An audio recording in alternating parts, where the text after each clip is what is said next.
خلي السكيورتي يمر.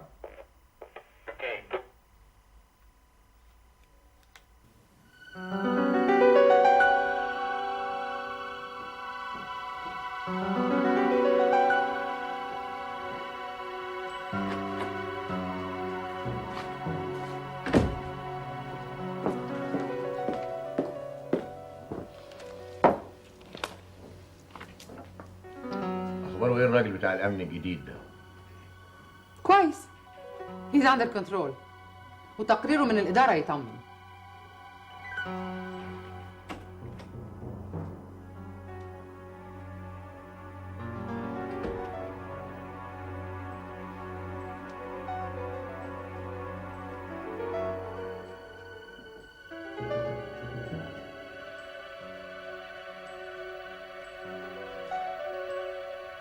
هو بيعمل ايه؟ الظاهر انه بغير لمبات في القاعة، اتحرقت.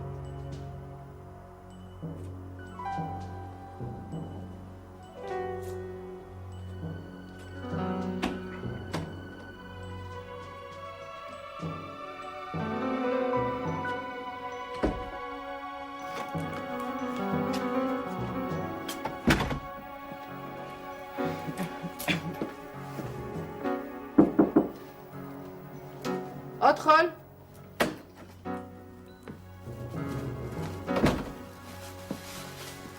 اتفضلي يا فندم. في اي ملاحظات؟ ملاحظات امن عاديه. حط الورق في المفرمة.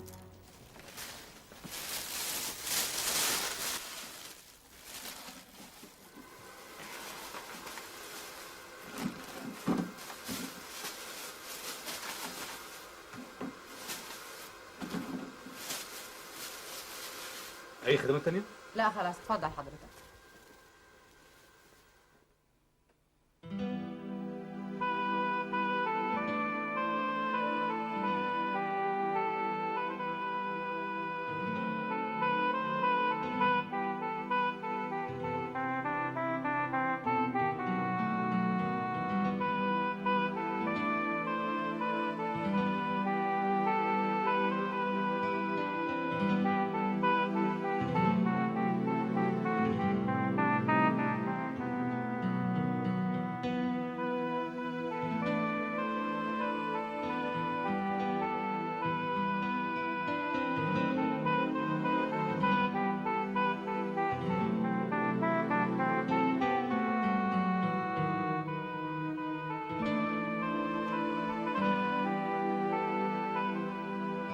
إينا إني بتساش إني بيحد إني أبي آبا بتلبي أفلا باتا مدعسو إني حاشا من بداية إيمان الفرقة تحضري لابوت هنا في كودي هاد حسرالي إيمان إني بتسالي مشيت أتاك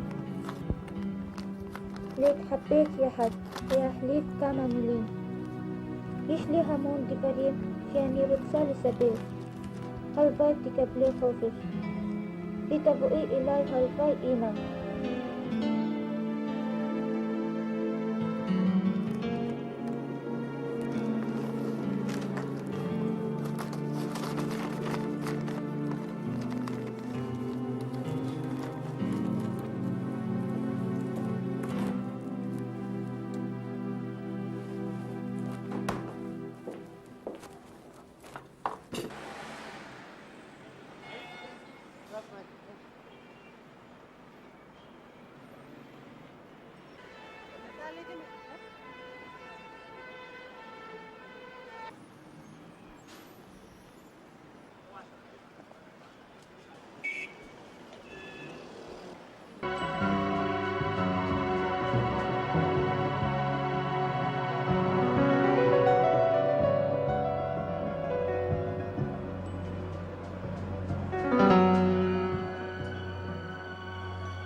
انت عايز ايه؟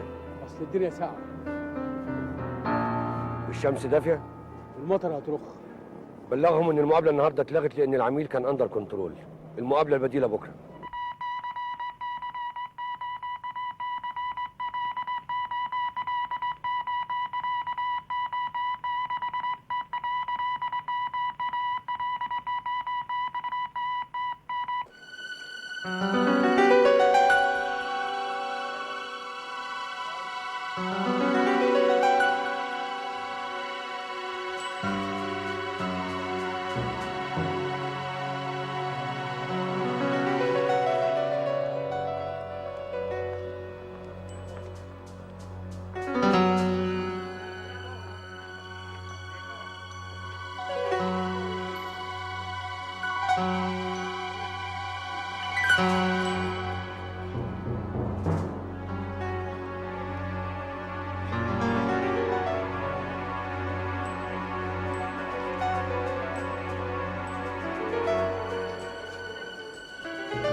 اتقدم انت وخليك قدامي.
تقدر تدخل، انا مسيطر على الموقف.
ولكنني أريد لقاءك لأمر هام.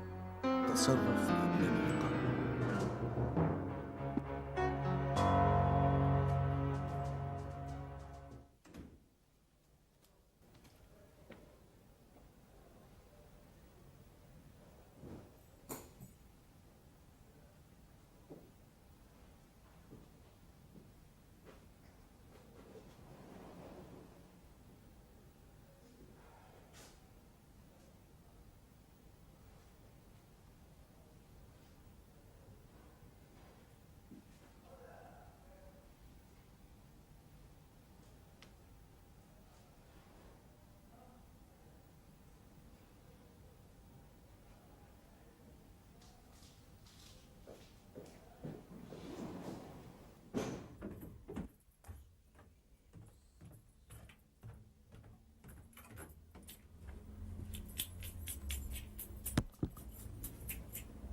كان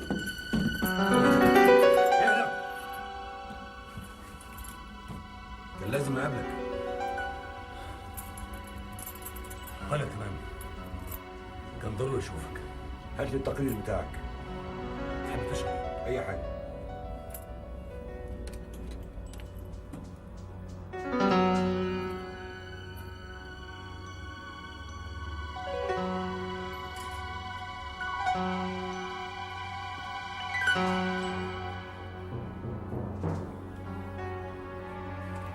انت عارف انك متراقب؟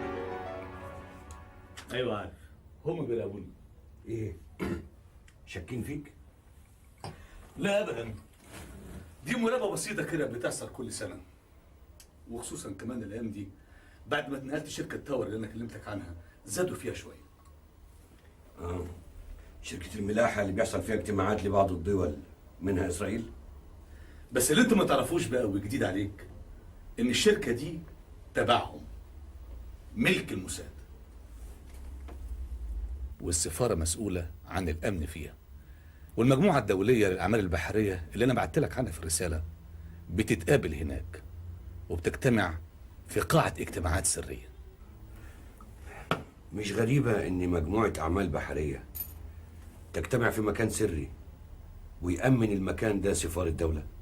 الاغرب من كده ان قاعه الاجتماعات دي مؤمنه على اعلى مستويات من احتياطات الامن، شراخ خداعيه، اجهزه الكترونيه، غازات سامه في حاله اقتحامها. دي مش حكايه اعمال بحريه بقى. قول لي، مين المسؤول عن القاعه دي امنيا؟ سكرتيره المدير، ودي اسمها بوليفيا، مسؤوله عن امن البنايه كلها، ومعها واحد زنجي اسمه ادم، وطبعا ضموني ليهم بعد ما اتنقلت ليهم في الشركه. ومفتاح القاعه دي مع مين؟ في مفتاحين مختلفين، واحد منهم مع اوليفيا والتاني مع ادم الزنجي. ايه ادم الزنجي؟ ده موظف امن، المفروض ان هو موظف امن. انا ما اعرفش جنسيته ايه بالظبط، لكن كل اللي اعرفه عنه ايام ما كنت شغال في السفاره ان هو هديه من المافيا العالميه لتوماس اللي ماسك الشركه. اجراءات امن غير عاديه في شركه. هي شكلا شركه لكن بتعامل امنيا معامله السفاره. الاحتمال الكبير ان مجموعه الاعمال البحريه دي مجرد اسم مستخبي تحتيه حاجه تانية.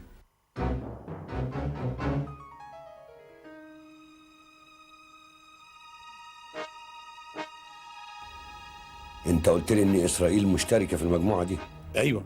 مين الدول التانية اللي مشتركه في المجموعه دي؟ مكتوبين في التقرير ده. طيب انا عايزك تستمر في المراقبه بس بحرص شديد. امضي لي ايصال بالمبلغ ده.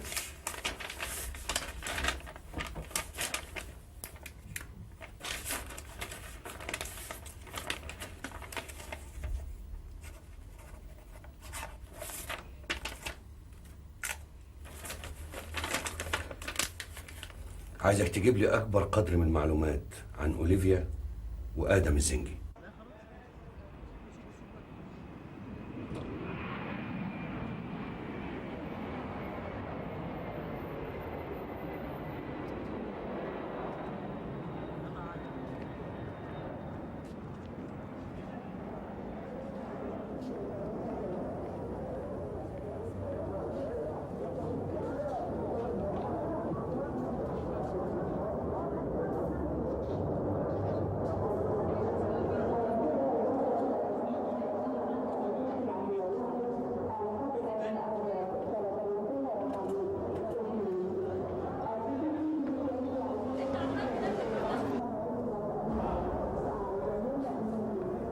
الحمد لله على السلامة. الله يسلمك. جاي منين يا فندم؟ اليونان. من اليونان. مفيش الا الشنطة دي بس مع سعادتك؟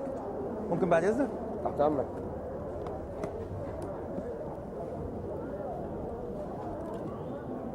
ماشي. ألف سلامة يا باشا. الله يسلمك. الحمد لله على السلامة. شوكت يا فندم وصل من ساعتين. تحب سيادتك نجتمع بيه لمناقشته؟ حاضر يا فندم. تمام.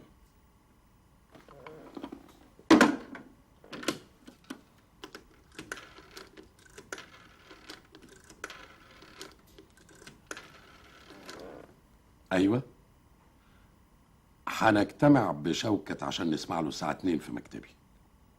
شكرا. ده اللي حصل في الخارج بالتفصيل، ودلوقتي هقول لحضراتكم ايه اللي انا عملته من لحظة وصولي لغاية دلوقتي.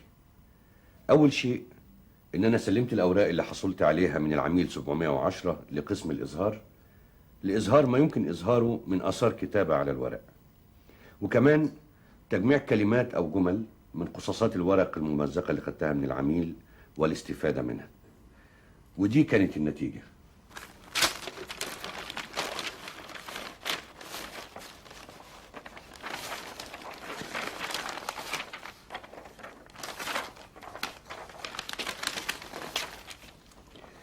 كلمات وعبارات من المستعملة في العمل السري. احنا فعلا قدام مسألة خطيرة. المستندات دي بتؤكد ان احنا قدام عمل سري 100%. اللي بعده.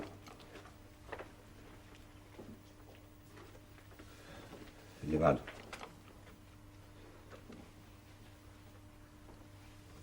الأخير. اطبعهم لنا. لما ظهرت الكروت بتاعتهم بصورهم كانت المفاجأة التانية. اتضح ان كلهم كانوا من ضباط المخابرات في بلادهم. كلهم ما عدا واحد، توماس باول، مدير عام شركة تاور للملاحة العالمية واللي بيرأس الاجتماعات فيها. ده الوحيد اللي ملوش كارت عندنا. دي مش مجموعة للأعمال البحرية بقى؟ تمام يا فندم، واعتقد ان احنا ممكن نقول ان هي دي المجموعة اللي كنا مكلفين باكتشافها. مجموعة ممثلي الدول المتعاونة مع قيادات الموساد في تبادل المعلومات. وبكده نقدر نرد على السيد الرئيس في الطلب ده. تأكدنا من وجود المجموعة وحددنا أماكن اجتماعاتها. فاضل بقى الدول المشتركة. معايا يا فندم كشف بأسماء الدول دي.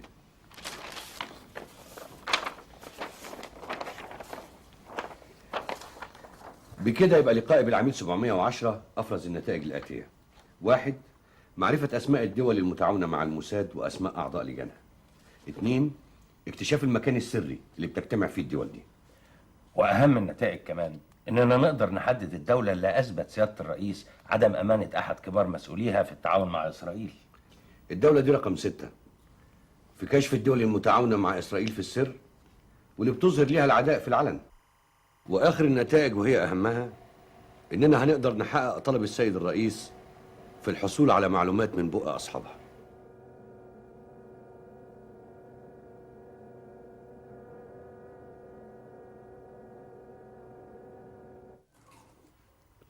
برافو برافو.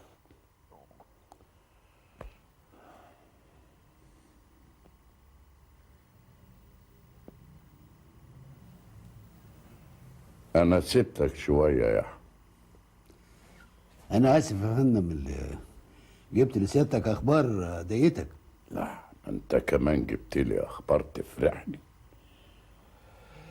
بس هو اللي مضايقني خيانة الدولة دي، لكن ممكن الاستفادة منها.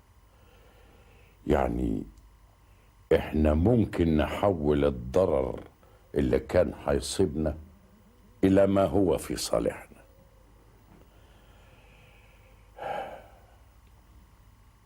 خليك معايا يا أحمد، أنا هصرح للدولة دي بمعلومات جديدة تاني وبرضه من منطلق الصداقة اللي بينا، بس المعلومات الجديدة دي هتفيد خطتنا وبكده نبقى كسبنا. ودي عليا أنا بقى لأنها في إيدي.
تشرب شاي تاني شاطر؟ لا متشكر. هات التليفون يا لبنى. أكرم ما فيهوش حرام. قلت له؟ لا. طب ليه ما قلتلوش؟ ايه في ايه؟ ها؟ مش هتقولي ايه يا لبنى؟ مش قايلة اللي شادي مسلطني أقول لحضرتك يا بابا. لما انت وعدتي انك تقولي ما بتقوليش من الاول ليه؟ أنا كنت هقول لك إن هو قال لي عيال، يرضيك كده يا بابا؟ لا لا ما يرضينيش طبعا. واللي عاوز يقول حاجه مش يقولها بنفسه؟ أنا كنت حاسة إن أنا عايزة أتفسح وكنت عارف إن حضرتك مشغول. ايوه الفسحه مش عيب، من حقك تتفسح. يلا قوموا البسوا. استنوا كمان برنامج الفسحه هتعملوه زي ما انتوا عايزين. اما اكمل كلامي بس على شرط تعملوا حساب ساعه نروح نزور جدتكم. يلا روح.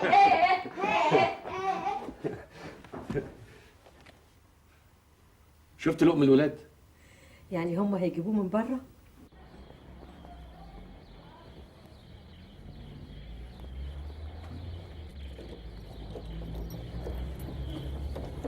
ايه اخترتوا هتروحوا فين ولا اختار انا؟ يلا قولوا بسرعة لحسن بابا هيرجع في كلامه. نتغدى في سقارة. وانتي؟ أيوة يا بابا. ايوه من هنا لسقارة بعيد قوي، امري لله.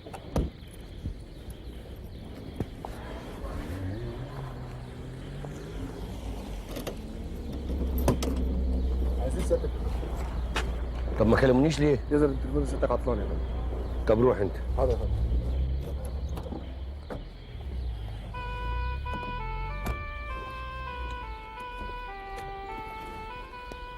انا اسف يا اولاد مش هنقدر نتفسح النهارده. ايه مالك مبوتها ليه؟ أبدا شغلك أهم. برافو عليك يا لبنى. وانت يا شادي؟ بابا أنت بتشتغل إيه؟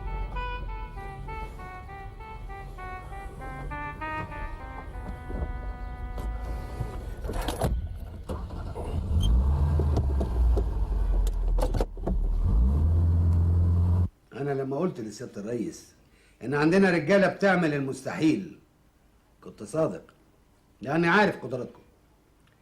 المهم دلوقتي إن الموضوع بتاعنا أصبح عملية الغرض منها معرفة كل ما يدور في الاجتماعات اللي بتعملها قيادات الموساد مع قيادات الدول المتعاونة معها.